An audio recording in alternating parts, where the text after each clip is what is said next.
అందరికీ నమస్కారం. మొన్న గద్వాలలో జరిగిన బహిరంగ సభలో కేటీఆర్ మాట్లాడుతూ చాలా నీచంగా నిరుద్యోగులను అవమానిస్తూ వారి ప్రతిభను కించపరుస్తూ మాట్లాడడం జరిగింది. ఏం మాట్లాడతాడు? 300 కోట్లకు ఒక గ్రూప్ 1 అభ్యర్థి తను సాధించిన ర్యాంక్ నమ్ముకున్నాడని చెప్పి బుద్ధుండాల కేటీఆర్ని.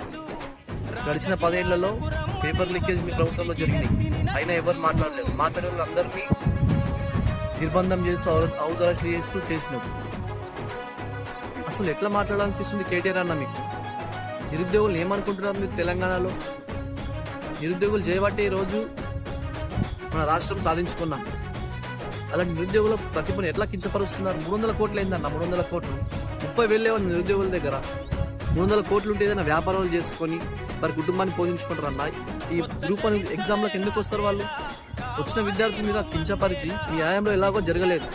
కానీ కాంగ్రెస్ ప్రభుత్వంలో, ప్రజాప్రభుత్వంలో విద్యార్థుల సమస్యలు విని పరిష్కరించి మన రేవంత్ అన్న కాంగ్రెస్ ప్రజాప్రభుత్వం ఖచ్చితంగా గ్రూప్ 1 పరీక్ష పెట్టి వారి ప్రతిభను గుర్తించి వారిని ఉద్యోగాలు భర్తీ చేయాలని ఈ ప్రభుత్వం ఆలోచన చేస్తుంటే నువ్వు వేదికతో సంబంధం లేకుండా ఏం మాట్లాడుతున్నావు?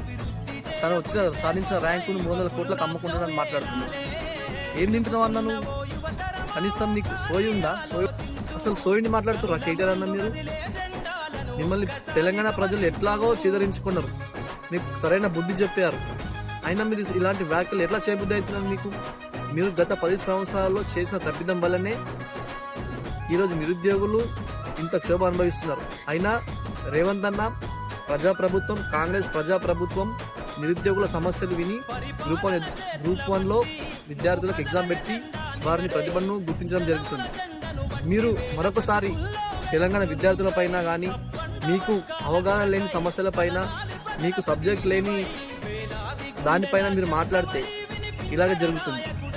కాబట్టి మీరు వెంటనే నిరుద్యోగుల పైన మాట్లాడిన వ్యాఖ్యలను వెంటనే వెనక్కి తీసుకోవాలి.